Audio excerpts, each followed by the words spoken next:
is the man. Antonio Giovinazzi here is 6th in the championship, and he's yet to score a win this year, although Giovinazzi, we know he's good. He's had a 2nd as his best finish.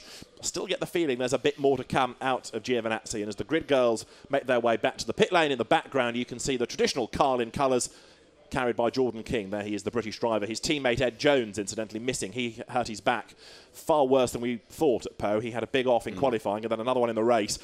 Did himself some damage, so he's sitting out this weekend. Ed, get well soon. Yes, we wish him well, of course. And you mentioning the traditional Carlin colours. Yesterday, as we were in the paddock, wasn't it nice to see the team principal, Trevor Carlin, getting his hands very dirty yesterday with a nut runner and putting a wheel on? Absolutely. Yeah, and doing it like he'd done it before even as well.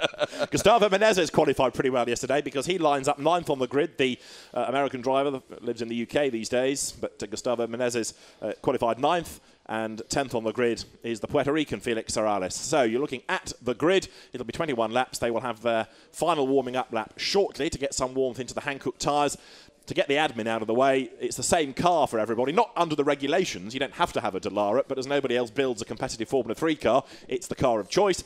You're all on Hankook tyres, but where the fascination comes is in the different teams and, of course, this tripartite battle effectively between the engines. Talk about Mercedes versus Volkswagen, but there is this pair of NBE, Neil Brown Engineering engines on the grid that are carried by the T-Sport cars at Russell Ecott's team, driven by Spike Goddard and Alex Torriel, the Spanish driver, and it's a new engine that Neil Brown and his guys have built from the desk up effectively, and it's getting there, it's developing. It'll be a while, I suspect, before it really takes on Mercedes and Volkswagen, but it will get there given Neil Brown's experience.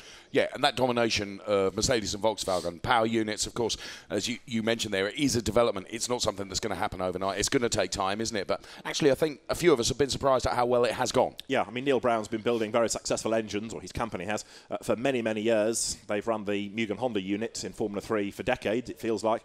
And so there's no shortage of knowledge and experience. It's just track time, it's just mileage. Hungaroring is a circuit that you feel has been around forever. It first hosted a Grand Prix in 1986. It's held truck races, the World Touring Car Championship, the DTM back in the 80s, and the DTM is back here this weekend.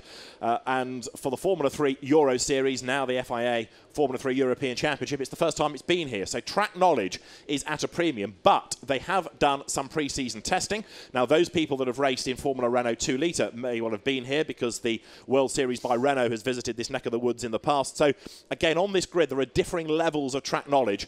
And yesterday, in the qualifying session, there were differing levels of track limits as well. And certainly towards the end of the session, one or two people got very committed indeed. Of course, modern-day Formula 1 venues, and this has had to grow into one, have dispensed with as much grass and gravel and gone for runoff area tarmac, and that invites you to push that bit harder, and in turn, you run wider over the white line, and then the race director takes an interest in you. And it was really interesting watching that qualifying yesterday. You're right, there was an intensity of pace as we got towards the end of the qualifying session, and we saw commitment levels grow still further. Indeed. And actually more curbs being taken, and that just upset a couple of the cars a little bit, didn't it? And it proved that the sausage curbs that are on a number of these turns here, don't want to be taking too much of those. That really is going to unsettle the cars. We're off then, David, on the formation lap and the grid to come. It's round 10 of the FIA F3 European Championship. We're at the Hungaroring, and Esteban Ocon is the man on pole position. You're looking at that very important first hairpin through which the cars turn and drop downhill. And in turn, it takes you to another hairpin. You get turn 1 wrong, you're compromised for turn 2. Turn 2 in itself is one of the few overtaking opportunities. Ocon is the man on pole, Blomqvist with him at the front of the grid. Max Verstappen lines up third ahead of Antonio Fuoco and Lucas Auer, with Felix Rosenqvist, Antonio Giovinazzi, Jordan King, Gustavo Menezes, and then Felix Sorales to round out the top 10. And you've got some very impressive drivers there, some of whom need to make progress, and off the line is going to be the best possible way of gaining ground. Dennis van der Laar is 11th, Sean Galal 12th on the grid ahead of Roy Nissany, who qualified better than expected.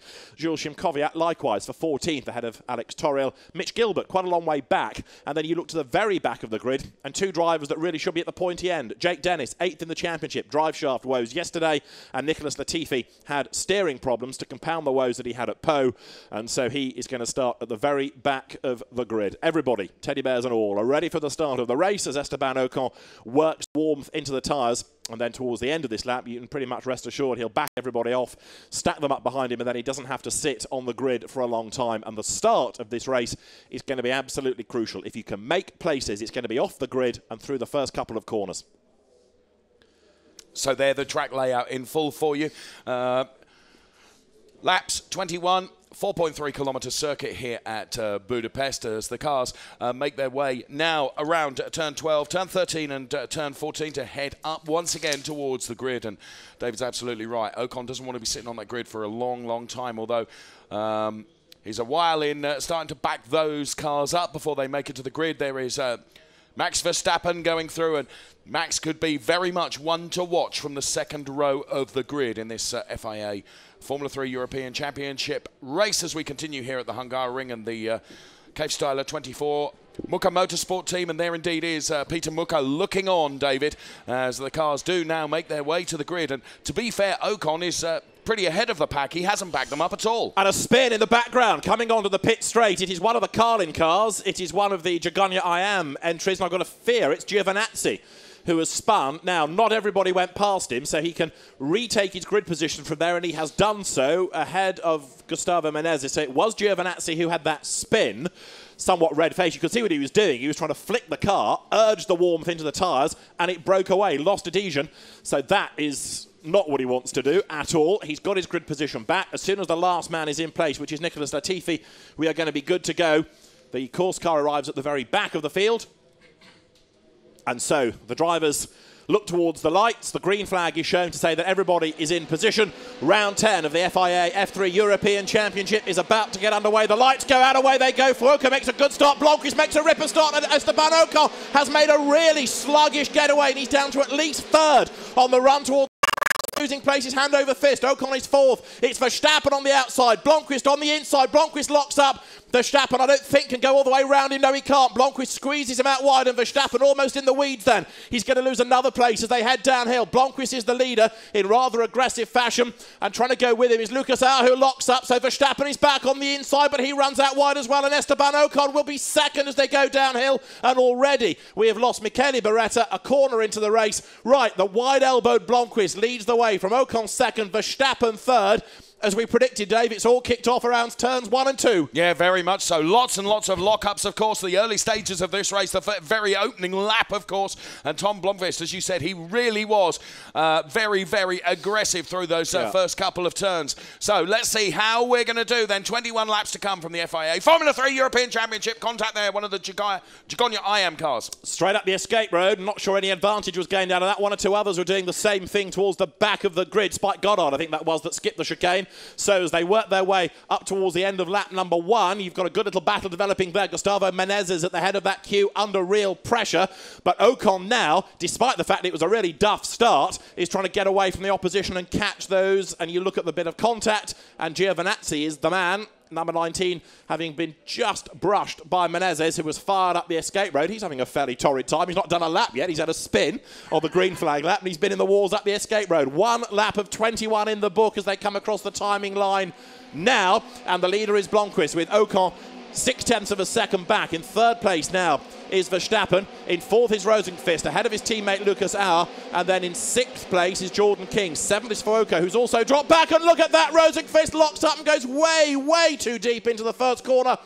That does the Hancooks no good whatsoever. It also takes him away from the back of Verstappen, the man he was attacking. But I reckon up front that Ocon is starting to creep up onto the tail of Blomqvist. Yes, I agree.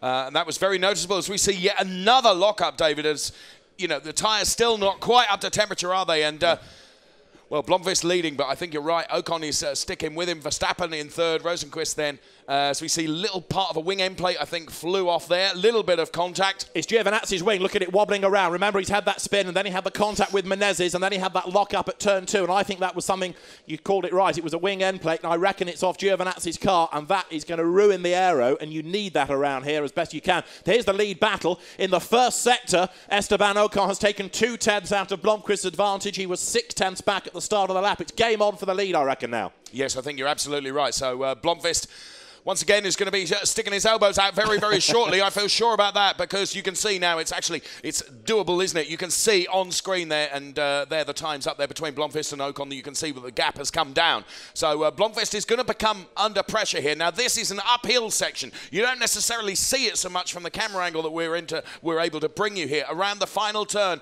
and then it is the long drag down the start-finish straight towards turn 1. Fascination in that element is to see how much grunt the Mercedes engine of Ocon has has got relative to the Volkswagen of Blomqvist, because you need that power up the hill and then this long straight. Has it paid off for Esteban Ocon? Yes, he's quicker in the last sector. The gap actually over the course of the lap, he's only down to 7/10. I thought it might have come down by more than that, and here they line up side by side as Giovinazzi, still with the damage, has another look round the outside to get ahead of Menezes. Can't do it on the outside, tries to duck up the inside coming out of the corner.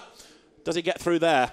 Not quite. He's on the outside line. There was a lock-up in the background from Van der Laar at turn 1. Giovinazzi locks up again heading into turn 2. You can tell his car because it's the one with the tyres shaped like a 50p coin now. Almost every lap we've seen him lock up somewhere, and he makes the run uphill now. We've done 2 of 21 laps. Blomqvist is still the leader. Some good little battles rage on lower down. Szymkowiak here is under attack because right on his tail is Felix Sorales, and Jules Szymkowiak, whose best of the year has been a 14th, is in the top 10, which will get him some points, and that will be a real boost for him. I said yesterday, really, really attractive livery on that Formula 3 car, in my opinion, from Szymkowiak. So we continue then. Blomqvist is leading. He has Ocon right on his tail, though, as we watch other battles going on further down the order here. Giovinazzi, despite that damage to the front wing, he's doing a very good job. You're absolutely right. It's not compromising him as much as you might have anticipated. He's driving around the problem, and a bit of finger wagging there, coming down towards turn 1. See how dirty it is already on the outside. Clearly, Giovinazzi feels there's an issue with Menezes, and in slow motion, you can see just how loose that wing is. Now, surely that is not going to be able to do the distance, David. Is it just a touch on a curb or whatever? It's going to make it even looser, and it's, we have seen those wings, fold and go under the front wheels of the car. I mean, what will the team be saying about it? I think they'll keep a watchful eye on it. But look, his lap times are good, and he's about to make another move. He's in the draft. He's on the back of Menezes, who will defend as they come down towards turn 1. This is for 8th place. Giovinazzi is on the outside. He's not going to do it there. If he can get the switch back and duck up the inside, there's a chance, but then he's on the wrong line for turn 2. He kind of needs to stand his ground all the way down the hill. Menezes is doing a good job of defending. They're both being caught now by Szymkowiak, who has shaken off Sorales, and all of a sudden, Giovinazzi's world is about to become very busy because he's got to attack and defend for a place all at the same time. So Szymkowiak then impressing so far in the first 3 laps we've seen of this Formula 3 race here at the Hungaroring. The race being led by Tom Blomqvist, who has 7/10 over Esteban Ocon in P2. Then it is Max Verstappen, P3. Then Felix Rosenqvist is P4. Here in Hungary then, the Formula 3 European Championship then continues around this very, very undulating circuit. We mentioned that earlier. There you can see lap 1, lap 2, lap 3. The difference between Tom Blomqvist and Esteban Ocon as we watch them on screen right now. Esteban Ocon then, just get the impression here that he's not going to attack now. He's just biding his time. I think you may be right about that. Your answer to the question, what will Giovinazzi do? How long can he stay out with that wing? The decision might be being taken away from him. He's got a black and orange flag. He's got the meatball flag, the mechanical warning flag that says there is something wrong with your car you may not be aware of. And Bob Bassett, who is the technical delegate for the championship, I think would like him in to have a look at it to make it more secure. It's a safety thing, even though it's not massively affecting his pace as much as I thought it would. The race officials now giving him that meatball flag as they come across the line. The lead gap has gone up. It's a second. And I just wonder now whether Ocon is thinking, fair enough, 2 more races to come this weekend. I'm going to take points for second place. I've got a good lead over Tom in the championship. I can cope with that. I'll have a go. I'll apply some pressure. If I force a mistake out of Blomqvist, all well and good. But there's no real point in forcing the issue. And he just got a shot of the Racing Steps Foundation car of Jake Dennis that started last. And that means 25th on the grid, and he's up into now 16th place. So Jake Dennis making very good progress. Nicholas Latifi less so, 21st from the back. You made the point there with regards to what what might be going through Esteban Ocon's mind at the moment. Long championship, isn't it? And consistency is crucial, and putting points on the board, very, very important. So perhaps that is what's going through Esteban Ocon's thought process at the moment. It is Tom Blomqvist that leads from Esteban Ocon in P2. Then it's Verstappen and Rosenqvist. Lucas Au is P5. It's 164 points to Ocon, 107 to Blomqvist coming into this race. Blomqvist would outscore Ocon by 7 points. It's not the end of the world, is it? So no. I think we're right. He's probably quite content to sit there, relatively content to sit there, see what he can get out of the race. Verstappen is 3rd. Rosenqvist fighting the car as he works his way then now through turn 13. He's currently running in 4th place. Lucas Au is in 5th spot. 6th still is Jordan King. Now, Antonio Fuoco didn't make the best of starts. Either did he. He qualified on the 2nd row. And as I was getting all excited about Ocon making a duff getaway, so Fuoco kind of mirrored that and lost ground. 8th is Menezes. 9th Pro Tem is Giovinazzi, and 10th, having the race of the season for him, is Szymkowiak. Yeah, Szymkowiak, really, really impressive. I was talking to Felix Rosenquist's PR guy just before we made our way over here, because in a couple of the rounds he was really, really struggling with the car and he wasn't at one with it, and now he is much, much more comfortable and more confident. We're beginning to see that on track. And there's a challenge being made by Felipe Guimarães against Tatiana Calderon at turn 1. That's for 17th place. They're out of the points, but fighting for track position. Yeah, Rosenqvist's result, as you see Giovinazzi now having the wing changed. The important thing here is to stay on the lead lap. If there's a safety car, that brings him back into the game, and that was the contact early on the first lap with Menezes. Didn't look like it had done much damage at that point, but maybe it was the impact, the landing, because that's what ultimately happened to it. It was shaking itself loose, and I think the officials did the right thing. Clearly, Giovinazzi feels Menezes has a case to answer for that. We've not had any message that Gustavo Menezes is under investigation for it. No. Okay, so back to the race lead as we go then, and Blomqvist now, Ocon took just a 10th out of him last lap around. Still think I stand by what you and I were saying there. So we see going past there, that was a move from Fuoco. That means Verstappen has got a problem It because does. he's slowing right down. He's gone tumbling down the order, Dave, because now Rosenqvist, Auer and King and Fuoco have all gone past him. So that means that Max Verstappen is down in 7th place and he's heading for the pit lane, surely. Yes, there's no pace in the car. It's slowed right down. It doesn't look like it's damaged, so something, I fear, mechanical has hit Max Verstappen, whose season has been a bit kind of win or bust, really. I know this isn't down to him, seemingly, but he's either scoring well or not finishing at all. And this looks like a mechanical problem. Remember, he didn't start one of the Hockenheim races because of mechanical dramas. Down the pit lane he comes. There's nothing immediately apparent there. No, there isn't, but it is slow, isn't it? Very. And the Van Amersfoort team is there, but they don't exactly have much urgency on the radio. I think they may have gleaned the news. Off comes the steering wheel, and really disappointing. Max Verstappen is out of the race. Now, what does that do to the race order? It puts Dennis van der Laar up into the top 10. It puts Szymkowiak up into 8th. Dad's there to commiserate, but Max is pretty frustrated, to say the least. And that's a great shame. You know, he was very aggressive at the start, wasn't he? It didn't necessarily pay off for him around the first couple of turns, but now we see fastest lap comes from Tom Blomqvist. And he leads by a margin of 1.1 second over Esteban Ocon in P2. You can see the P1, P2 there in the frame of your screen. Tom Blomqvist leading. And, well, this is good for Tom Blomqvist's charge. And, of course, it's a critical season for Tom Blomqvist's career in the Formula 3 European Championship this year. And his season was slightly derailed, wasn't it, at Hockenheim, when he had to have that engine change. And as a consequence of that, you have a 10-place grid drop for the next 3 races. So that took him through Hockenheim and, in fact, into the first race at Po. After that, the weekend got better. So really, because of that, he's been playing catch-up. And if he can outscore Ocon here, because it's a long championship, as you've made the point, with 33 races over the course of the season, the championship is still by no means over and done with. So Blomqvist still has a chance of getting back into contention, getting a replay of Esteban Ocon off the start. Now, just look, he bogs down. There was too much wheel spin from Fuoco as well. Another angle. Ocon is the man at the front. Lights go out, but Blomqvist is away like a robber's dog, and Verstappen follows him. They are absolutely together down to turn 1. And the Carlin guys, pretty chuffed with all of that. And Verstappen also here on the outside, getting to the first corner. Tried to go around the outside of Blomqvist, who was pretty defensive. He locked up. Verstappen got his nose in front. But look at Blomqvist now, right across to the far side of the circuit. Verstappen had only one option. To be fair, I really admire Verstappen there, because he stuck with it, didn't he? But, you know, Blomqvist made that very, very wide, didn't he? And Verstappen had no alternative to go to the runoff there. And that, of course, meant that the charge that he was making was ultimately going to come to naught. Exactly right. And for Prema Power Team, you're looking at Esteban Ocon in second place. So Volkswagen ahead of Mercedes, Carlin ahead of Prema Power Team, and these two long gone, aren't they, as far as anybody else is concerned. There in third place is Rosenqvist, in fourth place is Lucas Auer, fifth is Jordan King, sixth there is the recovering Antonio Fuoco, who had that win in the first weekend of the season at Silverstone. But Fuoco, again, lost out at Po, and it's taking him a little bit of time, I think, to get his head back together again. And here, after that sluggish start, he's not being able to live with the opposition. We've lost Verstappen. Giovinazzi, by the way, is back in the race. He is on the lead lap, but he's down in 23rd spot. So then Blomqvist, Ocon, Rosenqvist, Auer, then it's King and Fuoco. For my money, Meneses, P7, but look at that from Szymkowiak, P8, David. Yeah. What a good race he's having here. Absolutely, 14th was his best coming into this, so this is a much, much better result.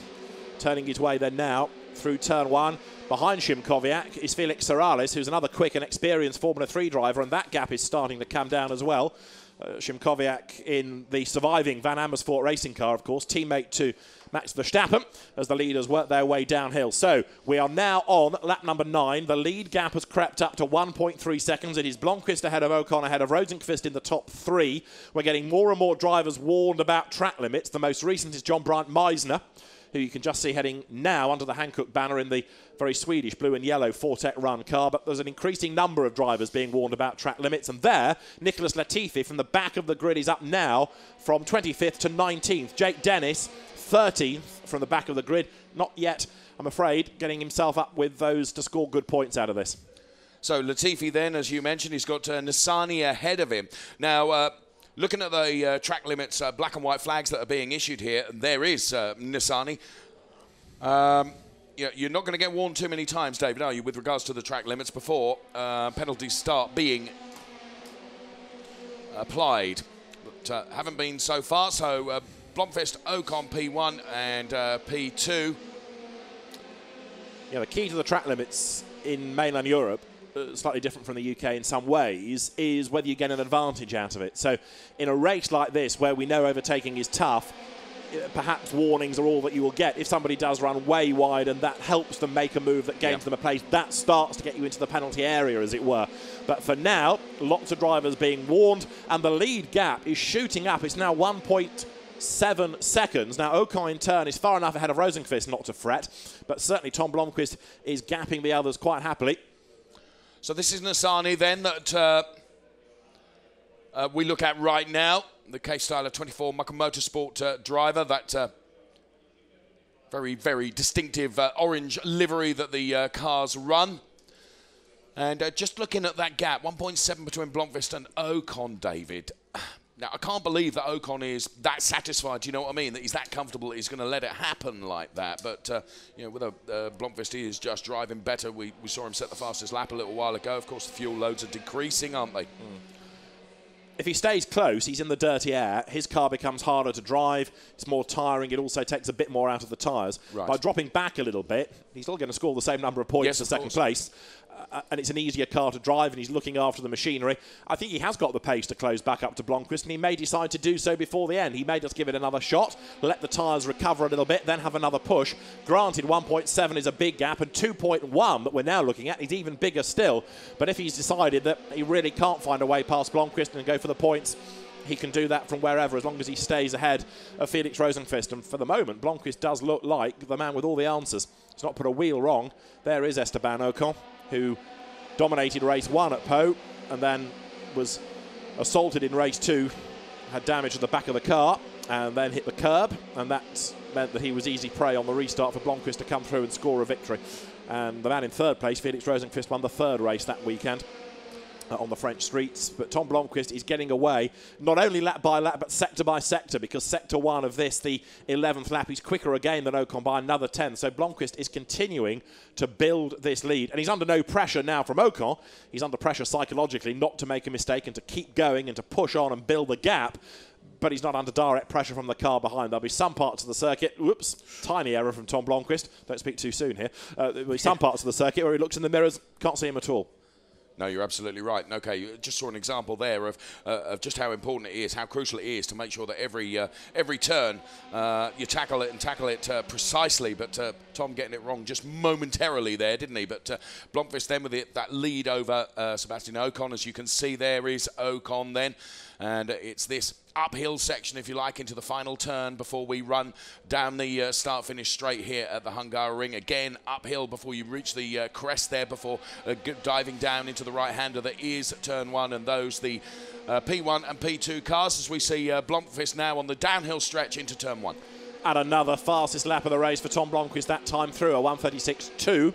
Not on a qualifying pace, you wouldn't expect them to be, but he now leads by 3.3 seconds, and gradually Rosenqvist is starting to inch up onto the back of Ocon. Now, is Esteban Ocon really driving with everything under control, or is he starting to lose pace because of a problem? His last lap was a 37.4. Rosenqvist is in the 36s, so the gap is certainly coming down second to third. We've got 16.5 minutes to go, or we're on lap 12 out of 21, depending on which comes first. Blomqvist is away. He's won this. Only he can defeat himself by making a mistake, I think. But is Ocon for second going to get caught by Rosenqvist? That's the question now. Well, that will be interesting to see. I mentioned earlier on in the programme, Rosenqvist feeling a lot more comfortable with the car and with the team now, and I think we're beginning to see that now in the times that are coming out, aren't we? So, well, it'll be interesting to see over the second half of this race whether Rosenqvist can get ever closer to Ocon then in P2. There's John Bryant Meisner, who is in 17th place ahead of Roy Nissany, then Latifi in 19th and Spike Goddard 20th. You only get points in the top 10, so the first one that misses out is Mitch Gilbert. He's in the 11th spot at the moment in his Fortec car, the Australian, who ran pretty well at Pau and has had a pretty decent season with a 5th as his best result. But for the moment, as the cars work their way towards us, Tatiana Calderon in a good 15th place is the orange car, the Joe Zeller Racing entry, but it's a Muka Motorsport operated car ahead of Felipe Guimarães, who turns his way wide over the curb, and even wider still there went Roy Nissany. That'll be a track limits issue because he bounced so wide over the curb as the race leader comes over the timing line. 4 seconds now, Blomqvist to Ocon, and then Ocon to Rosenqvist is 4.9. It's only come down by a 10th of a second, actually, so it's not much. I think part of this is just that Blomqvist is absolutely indomitable around here. The setup is perfect, and Tom, with his confidence up, is driving supremely. Yes. So Blomqvist leading them with a very, very comfortable margin over Sebastian Ocon in P2. Lower order on screen for you there as they cross the start-finish line. You can see where everyone is at. Two Muka Motorsport cars absolutely together there. And that camera actually shows us just how uphill some of this section is. And we stood there yesterday and watched just how those cars attacked those curbs. Some got it absolutely perfectly nailed, didn't they? And others not quite so. And the sausages there through that chicane, don't want to be taking too much of those. There's a battle developing for third because the two teammates now, Rosenqvist and Auer, are getting a bit closer. Lucas Auer has done the best first sector of anybody on this lap, 4/10 quicker than Rosenqvist. So that's developing nicely. Menezes is being caught by Szymkowiak and by Felix Serralles. So there are still things that can shake out of this race. Alex Torriel, 14th. You've just seen go through the shot. That's Calderon, 15th for Joe Zeller Racing. But Lucas Auer trying to close on Felix Rosenqvist. Tatiana Calderon is still busy defending, isn't she? Because for 15th place, she's ahead of Felipe Guimarães. The leader has just gone across the line. And now Ocon goes through 4.6 seconds back. Well, there we have it then, don't we? Blomqvist, Ocon, Rosenqvist. And be interesting to see over this part of the race as we continue to watch Tatiana Calderon then. And good showing from Calderon, P15, Blomqvist, Ocon, Rosenqvist. Then it's our king, Foucault, Menezes, and great showing from Szymkowiak as well. Really impressed with Szymkowiak. Just wonder whether he can gain a place, Dave, before the end, because he's only 6/10 back from Menezes. Now, granted, we know it's hard to overtake around here in these cars, but he's going to give it a go. And Menezes has made the odd slip this year, so he might force a mistake out of him. We shall wait and see, as there is Calderon turning through turn 1, still in 15th place, her second season in the championship, so there's F3 experience, whereas Guimarães, of course, in the British Championship last year was a race winner. The Calderon situation with the car and the team, what is the rationale behind that? And I'm sorry to put this to you, but I don't understand it. I'm not entirely sure where it all started from, but it's a Muka Motorsport car. Yes. And it's operated by Muka Motorsport people, but with Joe Zeller overseeing it all. And I think it's all to do with entrance licenses and cars, and it's all a bit confusing. Right. But it is a Muka Motorsport car. It is entered as a Joe Zeller car. Joe Zeller looks after the engineering of it, but it kind of works out of the Muka Motorsport awning. Okay. I'm so glad you asked. Yes, I think we're no further forward. But yes, precisely. If anyone knew, it was going to be you. Here's Ocon then. Desperately try and dig myself out of the hole I dug you into. Thanks for the hospital pass. Much appreciated. Leaders go through 5 seconds. 5 seconds. Blomqvist is just a man inspired, isn't he? Yeah. And he needs to do this, and this will be very important psychologically as well, because at Pau, when he beat Ocon, Ocon could say, yeah, but my car was damaged. Here, he'll be kicking himself for a bad start, and he'll be kicking himself for not having the pace to be able to go with and stay with Blomqvist. And so this is a very important race, I think, for Tom, to say to Ocon, and indeed to everybody who thinks Ocon is top dog, I'm just as good, I've just proved it, I've really kicked your butt in this race and I've beaten you by a fair old margin. And taking it further, obviously from a confidence issue between the drivers, but also between the teams as well, because of course Prima Power Team have been so dominant, haven't they? And you know, Carlin are a great team, aren't they? This is good for them. Absolutely, and it's that great contest between the teams as well as the engine brands and the drivers in the championship. As there you see Sandro Zeller coming into the pit lane. That's a proper Zeller livery. And Nicholas Latifi has just come through the pit lane. And I think that was for a drive-through penalty. We are getting a drive-through for car number 16, which is Gustavo Menezes, for failing to manage the track limits. Now, that is exactly the issue that we were suggesting could play into the hands of another driver. Well, there we have it. There we have it. So, you mentioned, of course, that it was only going to be an issue if someone was able to take advantage of it. But we are beginning to see penalties come through now for non-respect of track limits. Yeah, first drive-through then we've had on the screen. Not quite sure about Latifi. Hadn't seen that offered up as a drive-through, but he came through the pits and has rejoined. He was a long way back anyway.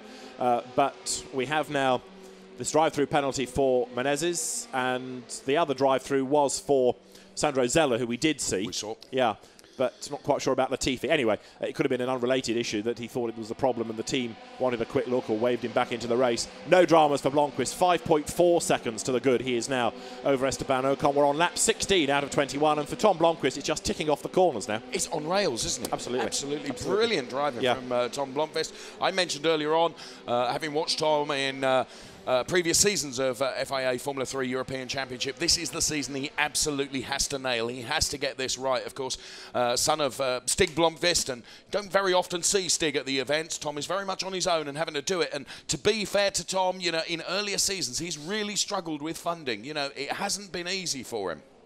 A British mum, there's New Zealand aspect to his life as well, because he spent a lot of his youth in New Zealand, but he now is a Brit for motor racing purposes and is therefore part of the British Racing Drivers Club's Young Driver programme. And Tom Blomqvist, the Brit, leads the Frenchman Esteban Ocon. This is the fight for third you're looking at, Rosenqvist versus Lucas Auer. And Tom Blomqvist, not only the race leader in an important season, and we're getting another drive-through penalty now, and it is to Antonio Fuoco from 6th place. Tell you what, Szymkowiak's going to have a right result here, because two of them ahead of him have now been given a drive-through. So what was pretty good already is getting better and better all the time. I'm just going to finish my Blomqvist point by saying fair play to the Galal family, because Sean Galal's father, who is the man behind Jagonya I Am and many other fast food franchises in Indonesia, has put the money into not just his son's racing, but into this team within a team at Carlin, and that has given Giovinazzi and Tom Blomqvist the chance to go racing. And in fairness, without that, neither of them, I fear, would be on the grid, because there isn't the money to get them there alone. So fair play to the Galal family, doing their bit not just for Sean to go racing, and he's in 12th place, but for two other young chargers as well. Giovinazzi, after his pit stop, is down in 23rd place in a race to forget, but more track limits, fun and games are coming, because now, as I say, we've got this drive-through for Fuoco, we've got a drive-through for Menezes, and we've also got a drive-through for Tatiana Calderon. Right, that's Menezes, done and dusted, through the pit lane and back on. Where does that bring him out? He will be ahead of... That's one of the Team Westtech cars, isn't it? Probably Hector Hurst, so he's down in about 19th place, I fear, now. Right, Rosenqvist going to have to be on his toes a little bit here, because he is being caught by Lucas Auer. So the gap coming down a little between third and fourth. We are on lap 17, and we've got just under 8 minutes to go. I think we're going to be good for laps rather than time, as Lucas Auer, winner at Hockenheim, presses on behind the Poe winner, Felix Rosenqvist. And then Jordan King behind them, last year's British champion, who has been there or thereabouts in the European Series this year. He's had a couple of third places, Jordan King, but no better than that yet. So there is the back end of Lucas Auer's car then, as you can see, heading down towards turn one, the right-hander here at the Hungaroring. And Lucas Auer then P4, Rosenqvist P3, Ocon of course, P2 and Blomqvist is, well, he's almost in a different county here in Hungary, isn't he? He's so far up the road, isn't he? 5.5 seconds he's got over Ocon. He's in race 2 already. Yes, I think you're right. But what's interesting is now that this battle is developing, as there you see Fuoco taking his punishment, serving the drive-through, because now Rosenqvist's having to think about being a bit more defensive against Auer, he's not being able to bring down the gap to Ocon. So it's still nearly 6 seconds, second to third. That is Fuoco rejoining behind Toril, so that puts him down into 13th place, Antonio Fuoco, and out of the points. Absolutely crucial, isn't it? That's exactly what Fuoco doesn't need to do. That's Giovinazzi exploring the track limits a little bit, coming out of turn 11. And now towards the end of the lap, he's got one more hairpin and then the uphill section to the timing line to go. That is Tatiana Calderon with a drive-through penalty.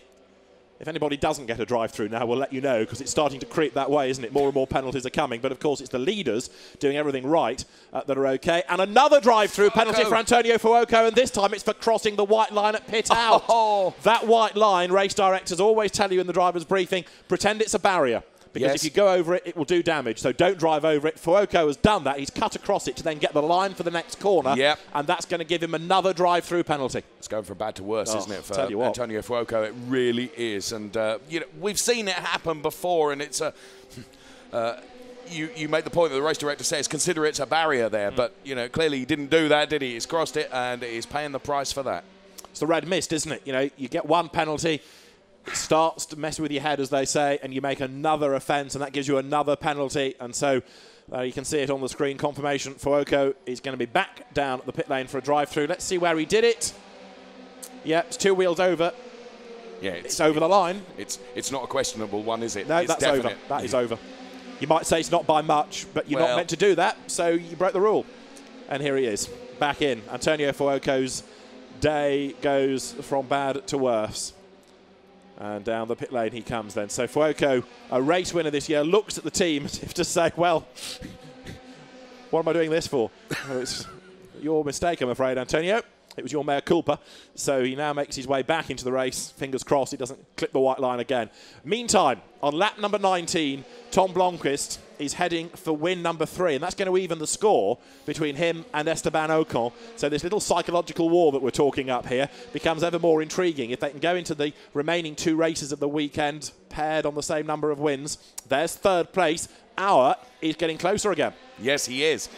So this is going to be a fight to the finish, isn't it? Blomqvist then so comfortably up in the lead there. This is the battle that we're watching. Rosenqvist and Auer then.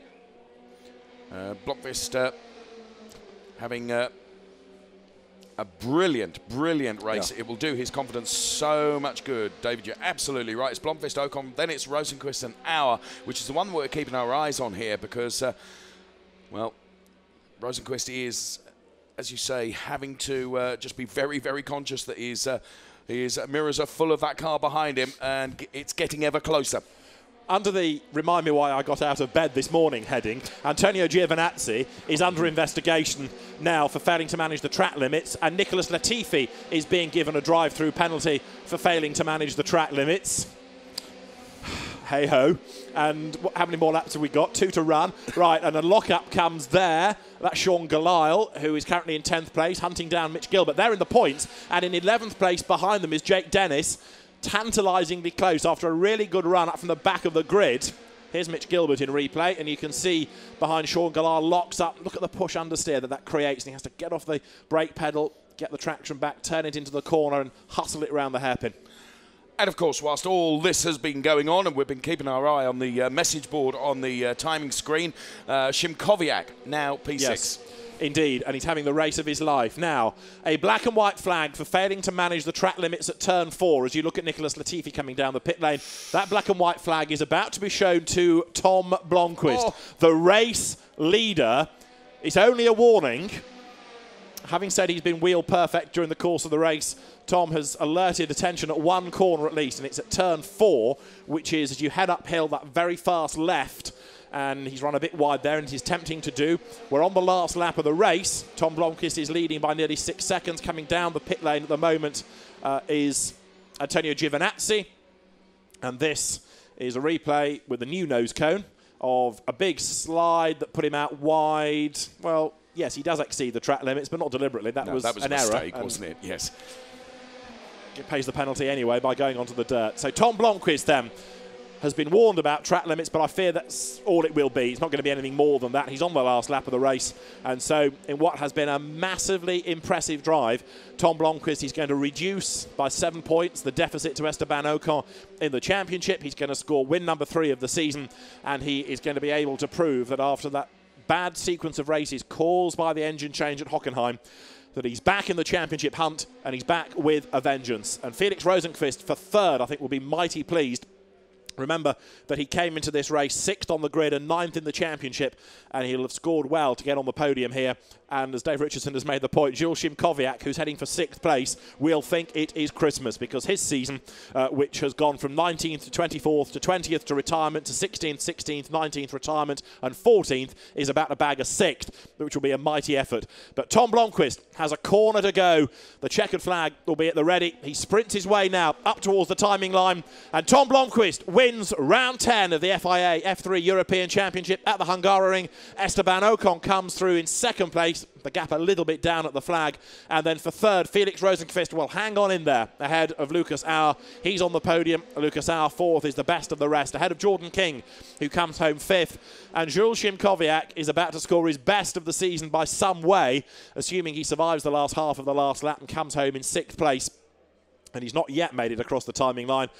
But he's on his way as the race winner. Tom Blomqvist celebrates. There is Szymkowiak, who comes through now for 6th place. 7th will be Felix Sarales. 8th goes to Dennis van der Laar. Mitch Gilbert comes home 9th, and Sean Gelael 10th by 4/10 of a second, keeping Jake Dennis out of the points. He's 11th. Toril is 12th. 13th is Guimaraes. 14th is Brian Meisner. Nissany 15th. Goddard is 16th.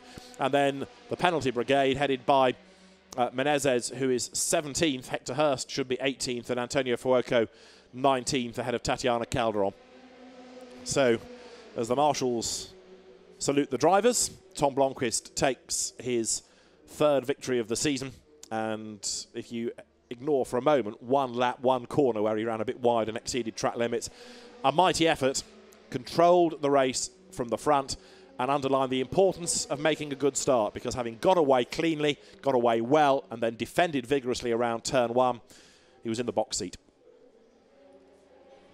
Yes, with the exception of the small indiscretion that you mentioned for not respecting the track limits, which was a warning flag only, driven absolutely faultlessly as Tom Blomqvist. He did have a couple of lockups, didn't he, on the opening lap, but that didn't compromise his performance by far and away. He crossed the line with a margin of just under 5 seconds over Sebastian Ocon. Rosenqvist P3, Auer P4.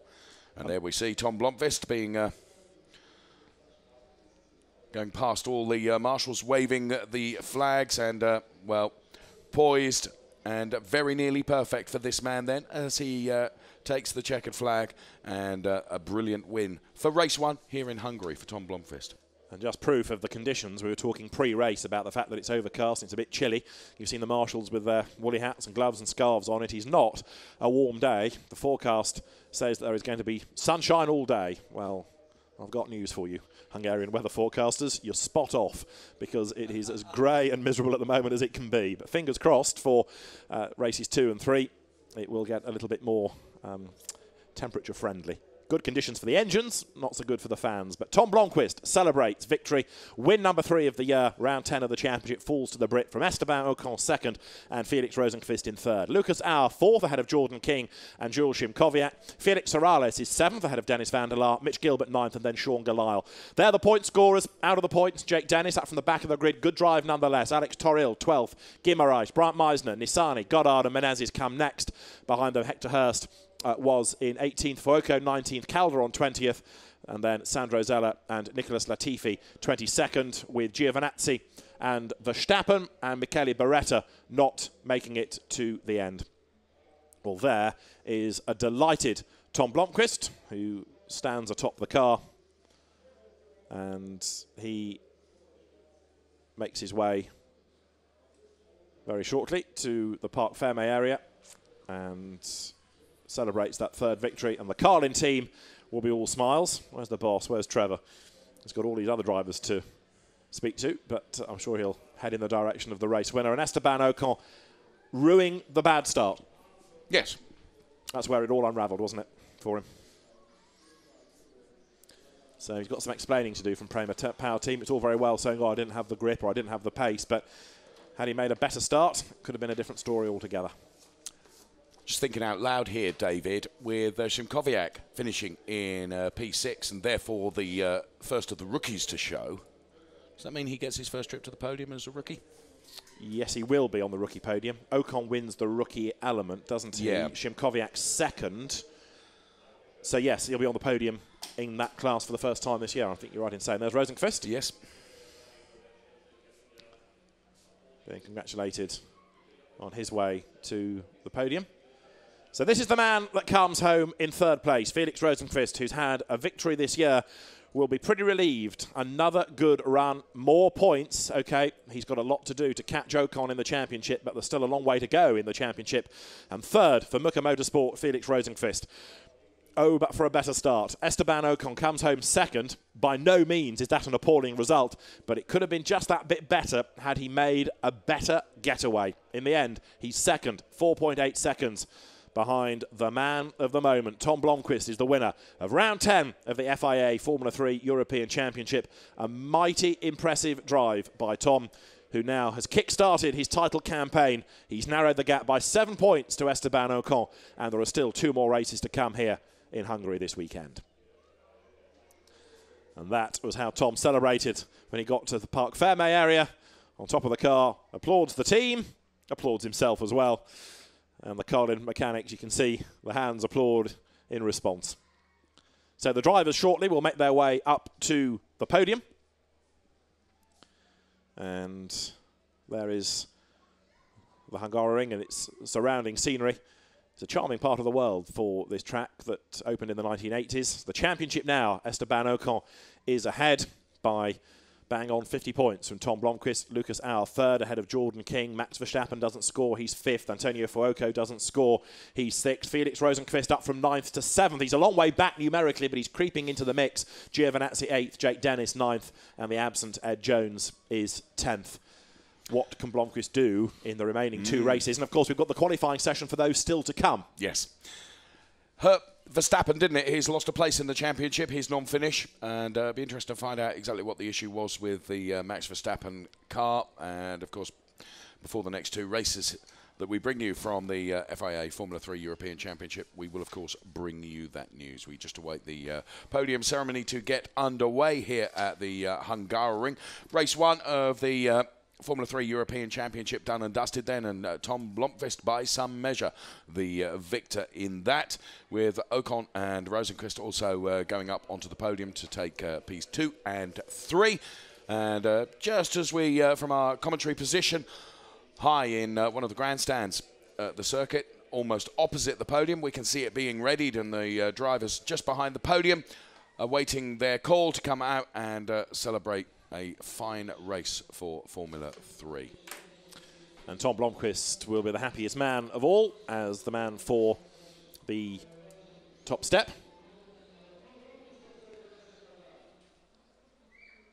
So Tom Blomqvist is the race winner. Round 10 of the championship heads to him, and he makes his way to the top step of the podium. For second place, Esteban Ocon will make his way out, looking frustrated, I think it is fair to say. Perhaps that was yet another race he felt that got away from him. And there is Felix Rosenqvist, pretty happy with his third place. And Carlin will send one of its members up onto the podium as well as the winning team representative. And with everybody present and correct, there's the anthem of the winning driver to come.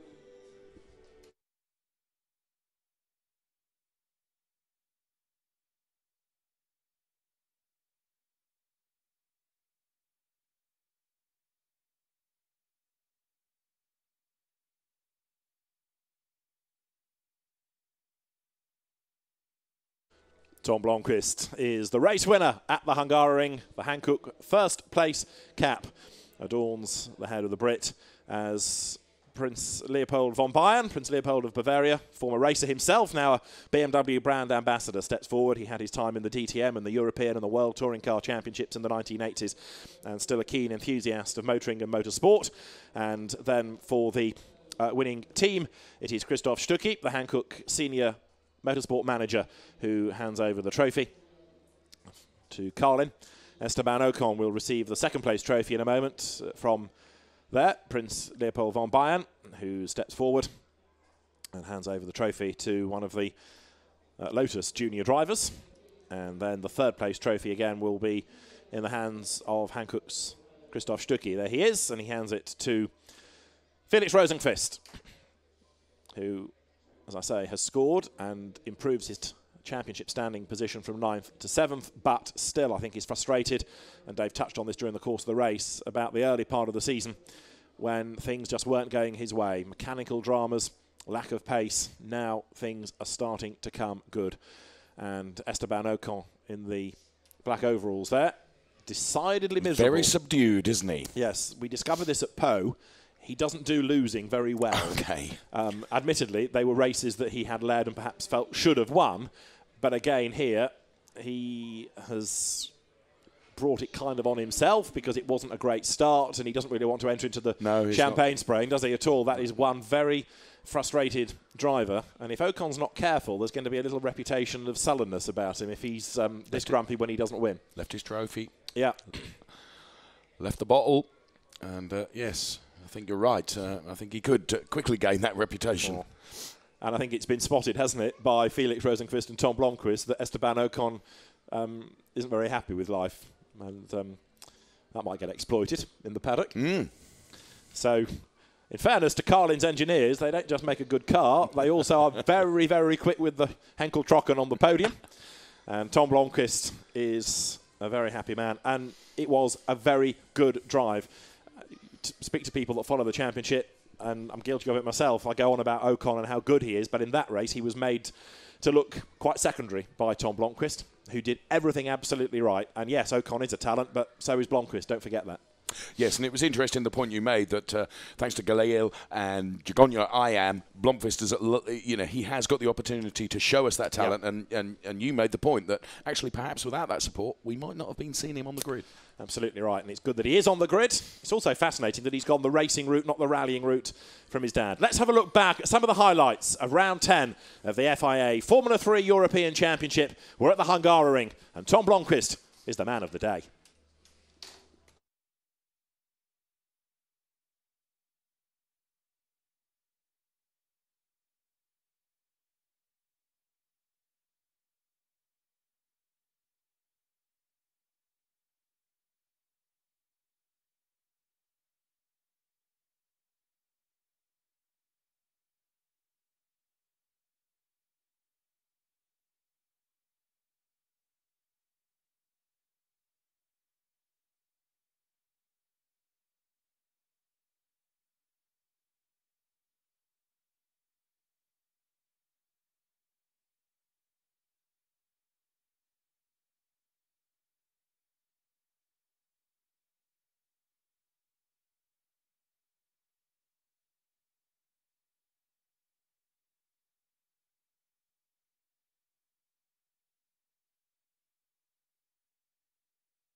The rookie podium is underway. Esteban Ocon, the man in the middle. To his right, Jules Szymkowiak, and in the red, white and blue Racing Steps Foundation overalls, Jake Dennis up from the back of the grid to another rookie podium finish.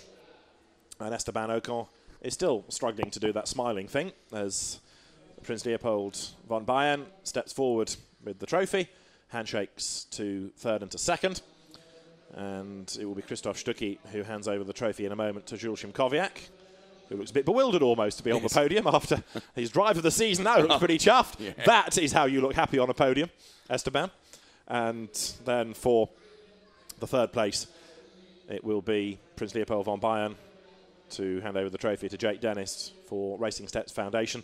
Another organisation, in fairness, which without the backing it's putting into young drivers, we wouldn't be seeing them on the grid. Ben Barnicoti's won in Formula Renault, Jake Dennis here in Formula 3. And without Graham Sharp's funding, there'd be a lot of drivers that wouldn't have had an opportunity in international single-seater racing to prove what they're capable of. And Jake Dennis is a talent, that is for sure. He was on an outright podium at Pau, and it's good to see him from the back of the grid, proving that you can work your way through traffic, getting himself up through the order. And Esteban Ocon, once again... His grumpiness is showing through, David, isn't it? Yes, indeed. Gustavo Menezes, I think, has had some of the fun spoiled. He wanted to have a good old spray of the champagne for his first podium, and it ain't happened for him. Still, it's been an interesting 10th round of the championship. Tom Blomqvist has scored the win at the Hungaroring. 2 more races to come this weekend as the story of the FIA Formula 3 European Championship continues.